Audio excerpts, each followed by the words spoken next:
Imaginez un instant un guerrier d'une puissance effrayante, un homme capable d'un seul mouvement de sabre de fendre l'air et l'os avec la précision de la foudre. Visualisez cette force brute, ce métal froid, prêt à trancher. Maintenant, laissez cette image se dissoudre doucement pour en révéler une autre. Celle d'un vieil homme à la barbe blanche comme la neige d'hiver, un sourire d'enfant aux lèvres. Face à l'agression, il ne recule pas, il ne frappe pas, il danse. Il accueille la violence avec une douceur si déconcertante qu'elle en devient invulnérable. Cet homme, c'est Ueshiba Morihei. Il n'était pas simplement un athlète ou un combattant, mais un mystique, une âme qui a traversé le feu pour nous rapporter de l'eau. Dans un Japon encore fumant des ruines de la Seconde Guerre mondiale, un pays cherchant désespérément un sens au milieu des décombres, il a tracé une voie nouvelle. Il a posé le sabre de mort pour forger le sabre de vie. Il nous a laissé un héritage précieux, l'art de la paix.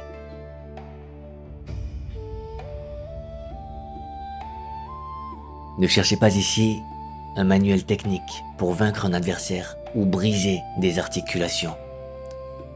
Ce livre est bien plus que cela. C'est un recueil de souffles, une collection d'aphorismes, où l'encre et le sang de batailles passées se sont finalement transformés en lumière pure. Car voyez-vous, la vraie bataille ne se joue pas sur les cartes des généraux, mais dans le silence de votre propre poitrine. Comme l'a écrit Ueshiba avec une clarté désarmante, l'art de la paix commence avec toi. Travaille sur toi-même et ta tâche assignée dans l'art de la paix. Ces mots sont une invitation à une révolution intime. Au cours des prochaines minutes, je vous invite à marcher avec moi sur ce sentier. Nous découvrirons ensemble comment la violence la plus létale peut être transmutée par l'alchimie de l'esprit en un amour universel. Nous allons apprendre comment ce petit livre contient le secret pour désarmer non seulement celui qui vous attaque, mais le conflit lui-même, afin que la paix ne soit plus une trêve fragile, mais votre nature véritable.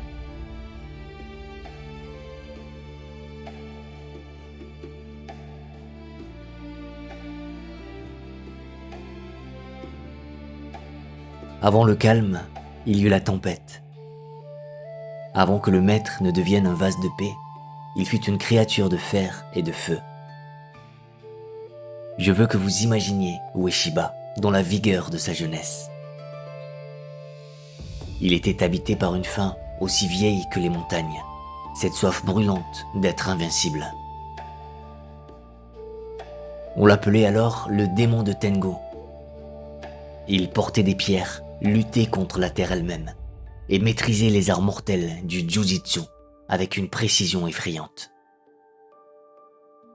Il cherchait la vérité dans le durcissement de ses poings et le tranchant de sa lame. Il a marché jusqu'aux frontières de ce que le corps humain peut endurer. Il a touché les limites de la force brute. Mais il a découvert une vérité amère. La montagne a toujours un sommet. Et une fois qu'on l'atteint, on reste seul face au vide du ciel. La force qui détruit finit toujours par s'épuiser.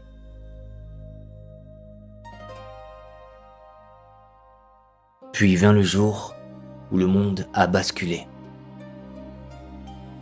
Non pas avec un cri de guerre, mais avec un murmure de lumière.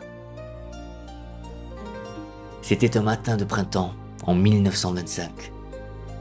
Un officier de la marine, fier et redoutable, le défia, sabre en bois à la main. Ueshiba se tenait là, les mains vides, l'esprit clair comme un lac sans rides. Alors que les coups pleuvaient, avec la fureur de l'orage, le maître ne se battait pas, il coulait. Il bougeait comme l'eau contourne le rocher, évitant chaque frappe avant même qu'elle ne soit poncée. Quand l'officier s'effondra, vaincu par sa propre fatigue, Ueshiba sortit dans le jardin pour s'éponger le front. Et c'est là, les pieds dans la terre et la tête vers l'azur, que le miracle eut lieu. Il raconta plus tard avoir senti le sol trembler.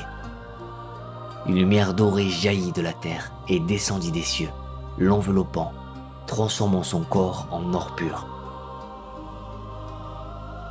Dans le silence sacré, il comprit soudain le langage des oiseaux et le souffle du vent. La barrière entre moi et l'autre, entre l'attaquant et le défenseur, tomba en poussière. Réalisa ceci. Je suis l'univers. Dans cette pluie d'or, l'ancienne voix mourut pour laisser place à la nouvelle. Il comprit que le jutsu, la technique pour tuer, n'était qu'un chemin d'ombre. Il ne rejeta pas son savoir martial. Il le sublima. Il prit les mouvements de la guerre et y insuffla l'esprit de l'amour. Le sabre, qui servait autrefois à trancher les membres, servait désormais à trancher l'ego. C'était la naissance de l'aïkido, le passage de la technique à la voix. Et voici la leçon que je souhaite déposer au creux de vos mains aujourd'hui. Ne confondez jamais la paix avec la faiblesse. Le lapin est pacifique parce qu'il n'a pas le choix. Le lion est pacifique parce qu'il a la maîtrise. La véritable paix n'est pas l'absence de conflit, c'est la présence d'une âme souveraine. C'est la vertu ultime des forts. Seul celui qui tient dans ses mains le pouvoir de détruire et qui choisit pourtant de protéger comprend réellement l'art de la paix. C'est le sabre qui reste dans son fourreau et qui brille dans l'obscurité, plus fort que n'importe quelle lame tirée par la colère.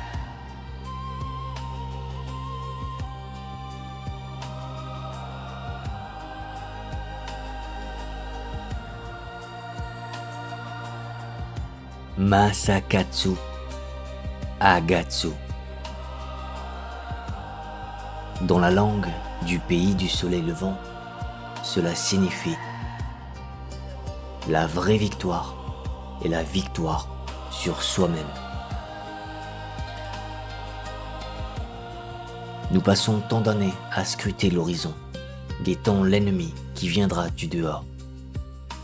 Nous construisons des murs, nous affûtons nos arguments, nous durcissons nos cœurs pour nous protéger de ceux qui pourraient nous blesser. Mais Ueshiba, avec la douceur d'un grand-père qui a tout vu, pose une main sur notre épaule et nous fait pivoter. Il ne nous montre pas la fenêtre, il nous place face au miroir. Il nous enseigne que le véritable champ de bataille n'est pas une terre de boue et de sang, mais le paysage vaste et souvent tourmenté de notre propre esprit. Je veux que vous compreniez ceci. Pour le sage, l'adversaire n'est jamais vraiment l'autre. L'adversaire est une révélation.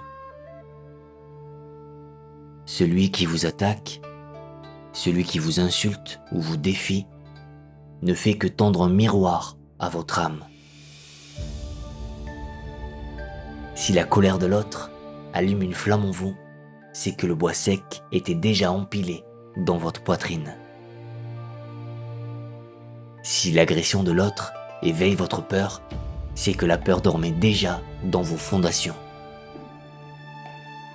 Si vous étiez vide, si vous étiez vaste comme le ciel, l'attaque vous traverserait sans rien heurter.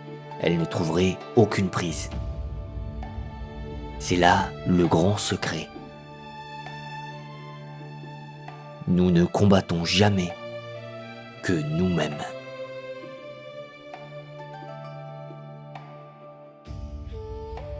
Ueshiba nous a laissé cet avertissement, tranchant comme un diamant, pour couper nos illusions.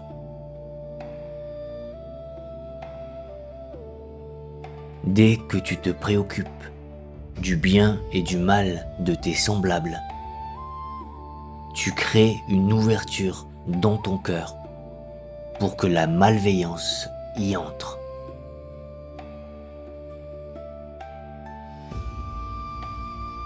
Sentez la vérité de cette parole. Lorsque nous jugeons, lorsque nous pointons du doigt, nous quittons notre centre. Nous sortons de notre propre maison pour regarder celle du voisin. Et ce faisant, nous laissons notre porte grande ouverte au vent froid de la discorde. Le jugement est une faille dans votre armure. L'ego qui veut avoir raison est la brèche par laquelle la souffrance s'engouffre. Alors, comment appliquer cette sagesse ancienne dans le tumulte de vos vies modernes? Ce combat n'a pas besoin de tatami ni de kimono. Il se joue maintenant, dans le silence de votre respiration ou dans le bruit de la ville. La victoire sur soi, c'est le moment où vous retenez une parole blessante, alors que tout en vous brûle de la prononcer. C'est l'instant où vous choisissez la compréhension plutôt que le ressentiment. C'est le courage de déposer les armes de votre propre orgueil. Nettoyez votre propre maison avant de pouvoir balayer la poussière du monde. C'est l'œuvre d'une vie, vaincre ses propres démons, la jalousie, l'insécurité, le besoin de domination. C'est la seule conquête qui laisse le monde intact. Car voyez-vous, si la guerre fait rage à l'intérieur de vous, vous trouverez la guerre partout où vous poserez le regard, même au paradis. Mais si vous avez remporté cette victoire intime, si vous avez pacifié votre propre cœur, alors vous pourrez marcher en enfer et n'y voir que des âmes à aimer. La vraie victoire ne laisse aucun perdant, elle ne laisse que la paix.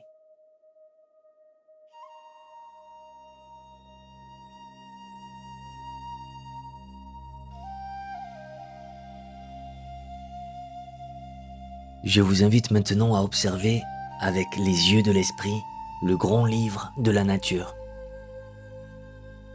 Regardez l'eau qui dévale la montagne. Lorsqu'elle rencontre un rocher, s'arrête-t-elle pour livrer bataille? Frappe-t-elle la pierre pour la briser? Non, l'eau cède, elle s'enroule, elle épouse la forme de l'obstacle. Elle le contourne dans une caresse fluide et poursuit sa route vers l'océan, invaincu et pur. C'est là le secret de la mécanique de la paix. Dans notre monde, Nous croyons souvent que la force est une ligne droite, un choc frontal, une volonté qui s'impose. Mais Ueshiba a vu que l'univers ne bouge pas en ligne droite. Les galaxies tournent en spirale, les saisons forment un cercle, le vent s'enroule autour des cimes. L'art de la paix nous enseigne à devenir cette spirale. Il nous apprend à ne jamais opposer la force à la force. Car si deux rochers se heurtent, l'un se brise ou les deux s'effritent. C'est la voie de la destruction. Mais je vous propose une autre voie, celle du vide. C'est une idée révolutionnaire, un paradoxe qui peut d'abord troubler l'esprit habitué au combat. Le principe est simple. Si la vie vous pousse, ne résistez pas, tournez. Si la vie vous tire, n'hésitez pas, entrez. Imaginez que vous n'êtes plus un mur contre lequel l'agression vient s'écraser, mais une porte ouverte par laquelle elle s'engouffre pour se perdre dans le néant. C'est la fin de la vieille dualité entre le gagnant et le perdant. Dans cette danse, il n'y a plus d'ennemis. Quand l'autre s'avance vers vous avec colère, il vous offre, malgré lui, une énergie immense. Au lieu de la bloquer, au lieu de vous durcir par peur, vous l'accueillez. Vous vous unifiez à lui. Pour un bref instant, l'attaquant et le défenseur ne font qu'un, comme deux danseurs emportés par le même rythme. Vous ne rejetez pas son geste, vous le prolongez. Vous le guidez doucement, fermement, vers le vide, là où sa violence ne peut plus nuire à personne, ni à vous, ni à lui-même. L'agression s'épuise, car elle ne rencontre aucune surface sur laquelle s'appuyer. C'est une transformation profonde du regard. Il ne s'agit plus de voir l'autre comme une menace à détruire, mais comme une énergie égarée qui cherche sa place.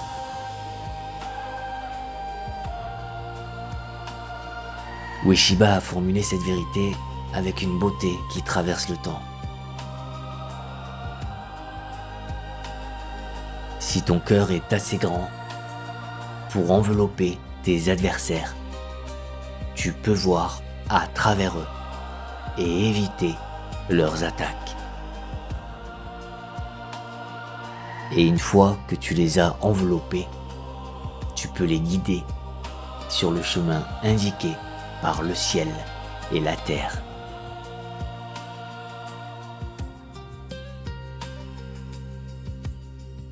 Il ne vous demande pas d'avoir des bras plus forts, mais un cœur plus vaste. Envelopper l'adversaire, le prendre tout entier dans votre sphère, non pour l'étouffer, mais pour le comprendre si totalement que son intention de nuire se dissout dans votre intention de paix.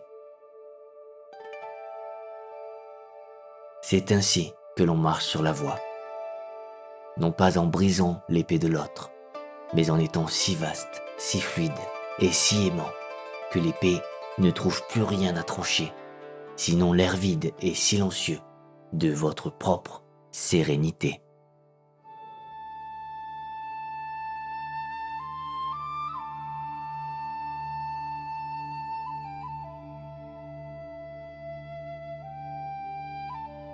Nous arrivons maintenant au sommet de la montagne, là où l'air se raréfie et où le regard embrasse l'infini.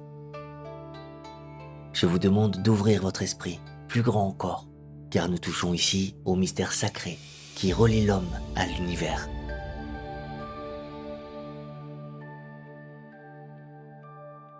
Shiba Morihei nous murmure que nous ne sommes pas des îles isolées, perdues dans l'océan de la vie. Nous sommes des ondes, dans une seule et immense énergie, ce souffle vital que l'Orient nomme le Ki.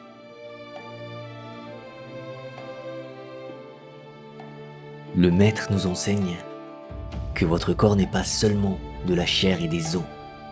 Vous êtes un pont. Vous êtes le pilier sacré qui relie le ciel et la terre. Lorsque vous respirez, c'est l'univers qui respire en vous. Lorsque vous bougez, si votre cœur est pur, c'est le cosmos tout entier qui danse à travers vos membres. L'harmonie n'est pas une technique que l'on apprend, c'est un alignement avec le chant des étoiles et le rythme des marées. Et c'est dans cet alignement que surgit la révélation ultime, celle qui a fait trembler les fondations des arts martiaux traditionnels. Écoutez bien, car c'est le cœur battant de ce livre. Le Budo est amour.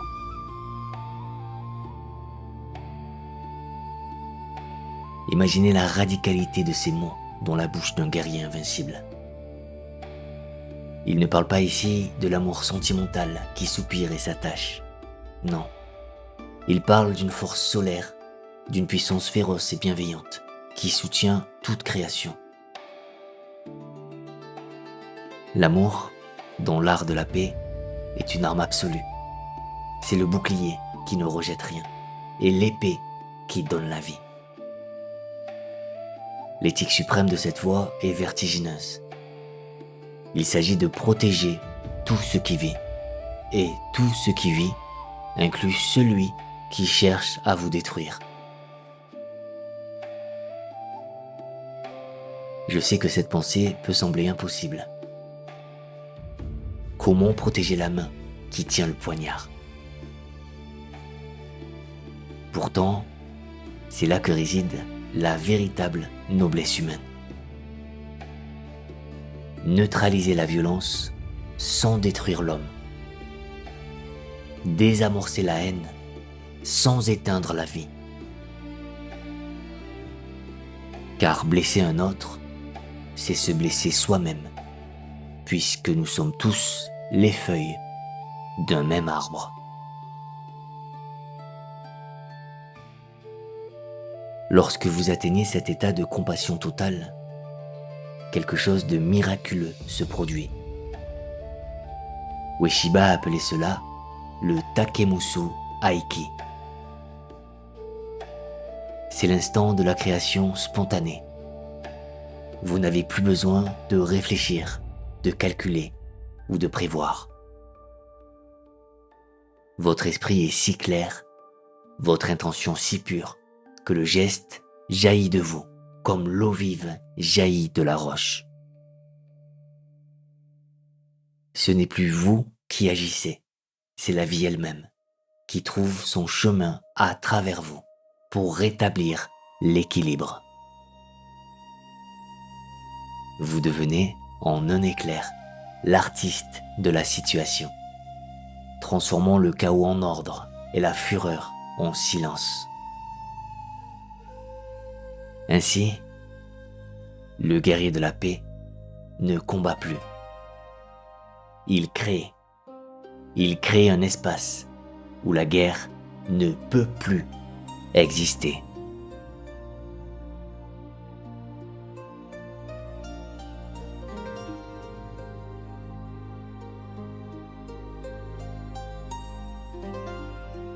Nous voici arrivés au terme de ce voyage. Non pas au bout d'un chemin, mais au seuil d'une porte ouverte. Nous avons traversé ensemble les paysages de l'esprit, depuis la forge ardente du guerrier jusqu'au silence du sage. Nous avons appris que la plus grande victoire, Masakatsu Agatsu, est celle que l'on remporte sur ses propres ombres. Nous avons vu que la force véritable ne réside pas dans la dureté du rocher qui brise, mais dans la souplesse de l'eau qui contourne, qui épouse et qui finit toujours par rejoindre l'océan.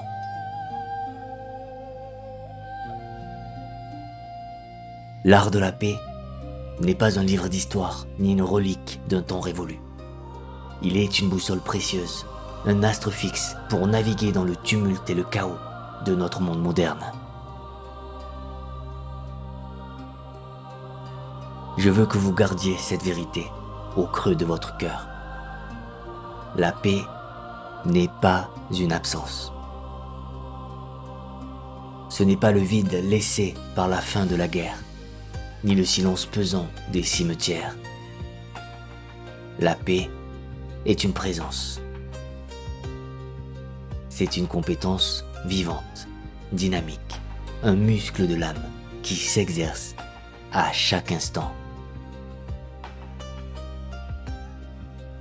Elle se pratique dans la manière dont vous répondez à une voix qui s'élève, dans la façon dont vous respirez lorsque le stress vous oppresse, dans la douceur avec laquelle vous touchez la terre.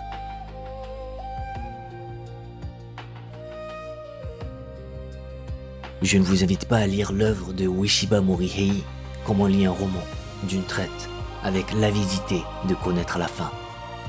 Il n'y a pas de fin. Je vous invite à le goûter. Prenez ce livre comme on recueille la rosée du matin, goutte à goutte. Lisez un seul aphorisme au lever du soleil et laissez-le infuser en vous toute la journée, comme une feuille de thé parfume l'eau claire. Laissez chaque mot descendre en vous pour y dissoudre, peu à peu, les nœuds de la peur et de la colère. N'oubliez jamais que le monde change à chaque fois que votre propre cœur s'apaise. Vous êtes le jardinier de votre âme. Et en cultivant la paix en vous, vous offrez, sans le savoir, un ombrage rafraîchissant à tous ceux qui croisent votre route.